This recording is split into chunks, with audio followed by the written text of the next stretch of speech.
Minister for Economic Affairs. Very nice to meet you, sir. Deputy Minister of Finance. Very nice to meet you, sir.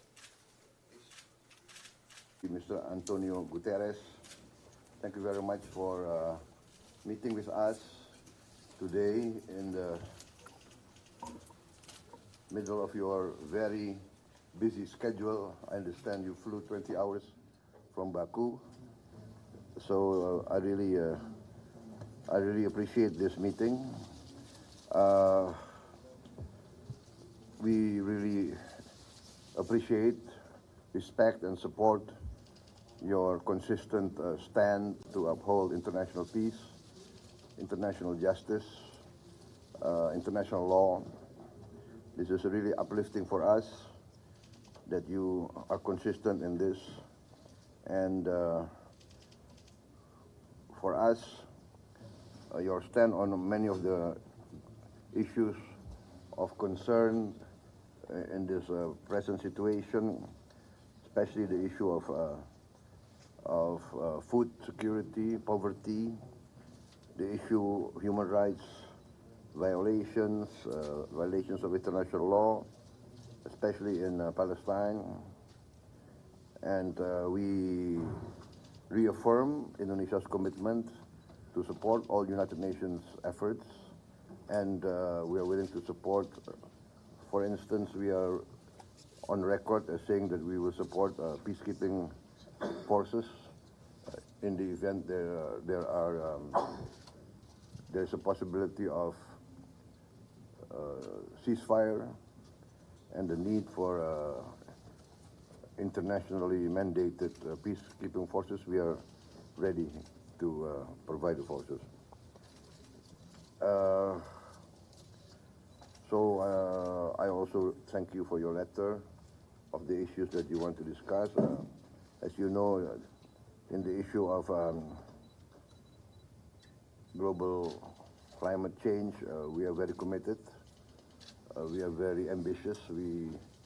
I plan in my new administration to go completely 100% renewable and green. And we hope that we can achieve this within 10 years, but on several issues we can go faster.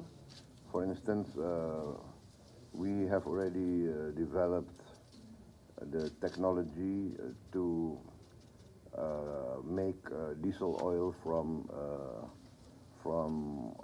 plants, from palm oil, diesel oil, and we are also now developing to produce benzene, gasoline from palm oil, but the economic cost is still not attractive. So we have to find a new, better procedures. But we hope maybe in 2-3 years we can get economically attractive to get gasoline from plants. And renewables, we have a lot of geothermal. I think Indonesia is very blessed. We are the largest reserves of geothermal energy in the world. I think about 60% of geothermal energy is in Indonesia.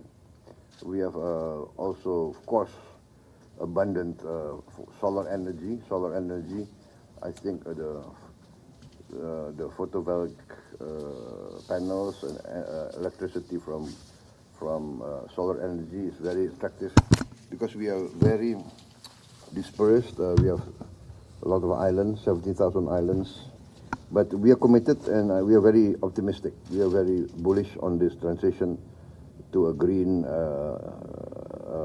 energy. So once again, Secretary General, we support you. We are inspired by you, by your committed stand for international peace and international law, and we hope if we can support you in more ways, we are very willing to do so. Thank you very much, Secretary General. Your Excellency, Mr. President, for us an extremely strategic, valuable partner. We see eye to eye with Indonesia in relation, need recognition that we live with multilateral institutions that correspond to the world of 1945, when Indonesia was not yet independent, and when many other countries were not yet independent. And so, at the level of the Security Council and at the level of the international financial institutions, they still correspond to a world that no longer exists. And we need to adapt them on the name of justice, on the name of equity, in order to correspond to the present economy and to the present geopolitical situation.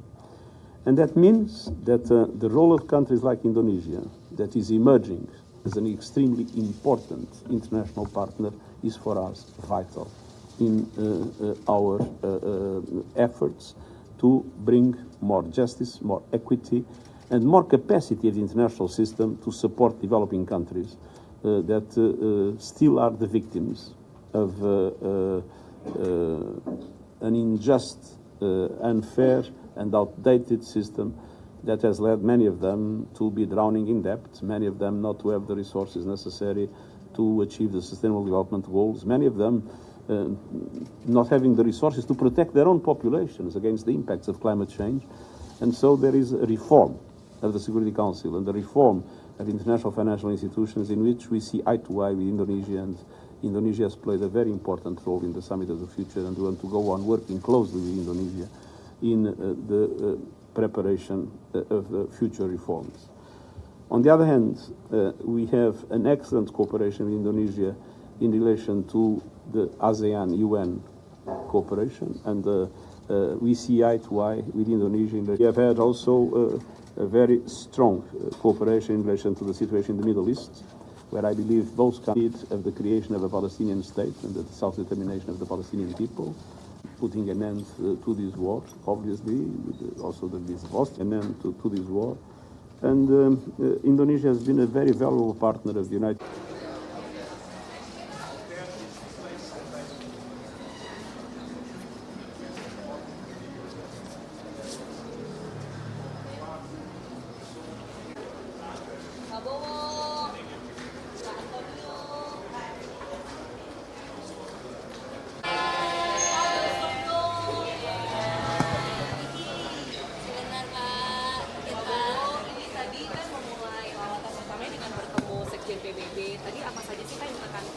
Jadi Sekjen PBB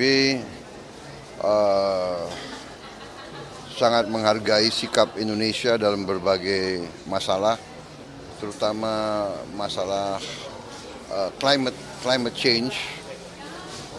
Indonesia sangat mendukung upaya-upaya untuk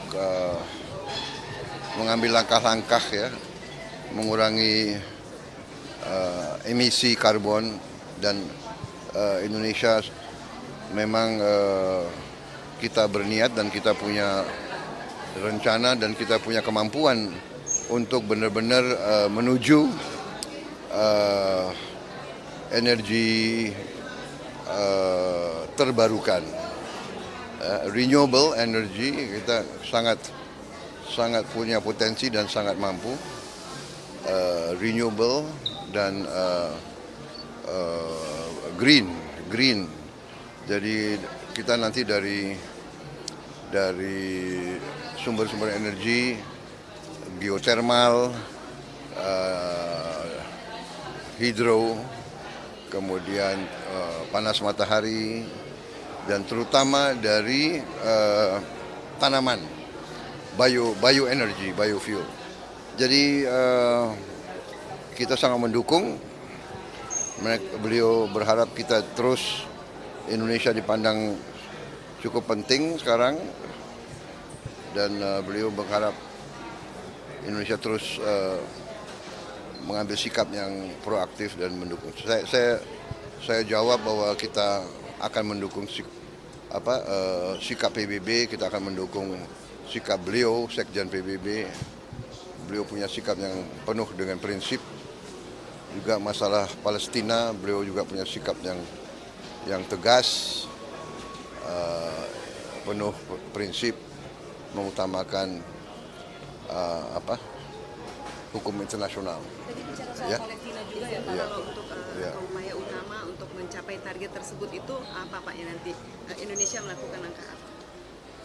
Masalah apa? energi yang terbarukan itu untuk Iya, mencapai target tersebut. kita menuju bahwa kita nanti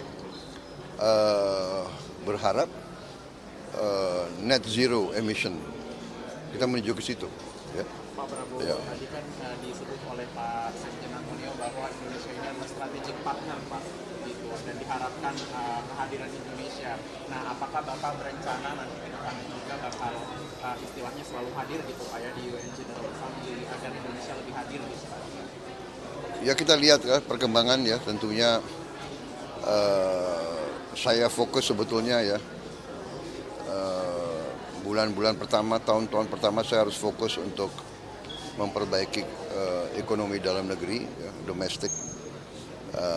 Saya kebetulan begitu saya dilantik ada G20, ada APEC, jadi saya harus datang dan juga karena G20 dan APEC itu berdekatan dan jauh, sekalian saya manfaatkan untuk mampir ke beberapa negara, Tiongkok, Amerika, nanti pulang dari sini saya akan ke Inggris untuk ketemu, bicara masalah ekonomi juga, kemungkinan kita bisa narik investasi, dan dari situ saya juga berusaha untuk mampir di Timur Tengah, berapa negara di Timur Tengah, hanya kita lihat apakah tanggalnya cocok atau tidak. Tapi saya ingin segera pulang sebetulnya. Oke, terima kasih. Kalau yang G20 sedikit Pak, mungkin apa sikap Indonesia nanti akan disampaikan di G20 besok? Ya kita tetap akan menyuarakan bahwa perekonomian dunia sangat tergantung stabilitas dan kita mendorong stabilitas, mendorong perdamaian, tapi terutama mendorong the rule of law. Ya, oke, terima kasih.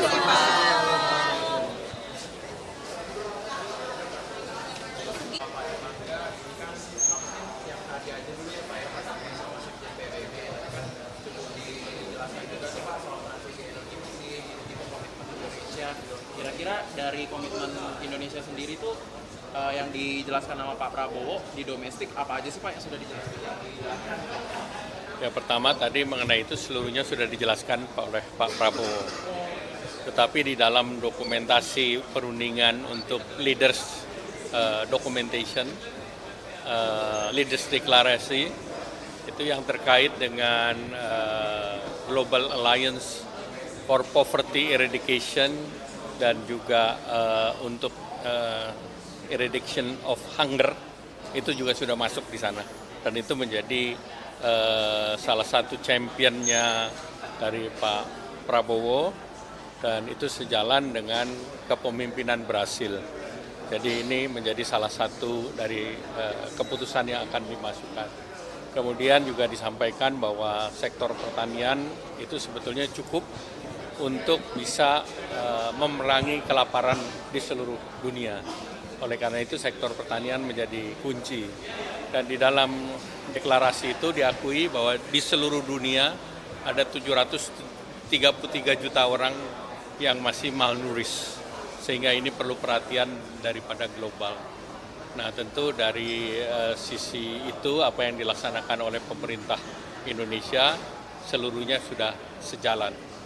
Kemudian yang berikut tentu terkait dengan transisi energi, tentu kita masih mendorong untuk pembiayaan dari transisi energi itu sendiri. Karena seperti di dalam COP kemarin di Baku, komitmen mengenai pembiayaannya itu masih belum solid. Nah, kita ketahui dalam G20 kita ada yang namanya JETP, kemudian ada ASEC, kemudian di sini Brasil dan Inggris ingin membuat Global Alliance lagi mengenai itu. Tetapi posisi kita mengatakan sudah banyak kegiatan ataupun fokus terhadap climate change, transisi energi, sehingga lebih baik fokus untuk per kegiatan yang telah disepakati. Prabowo di Beijing ya Pak, salah satu yang di Beijing yang dibahas itu juga soal investasi makan bergizi. Nah kalau di Brasil ini ada rencana juga nggak sih Pak? Nah, ini diminta untuk Global Alliance masing-masing negara mengalokasikan pembiayaan untuk itu.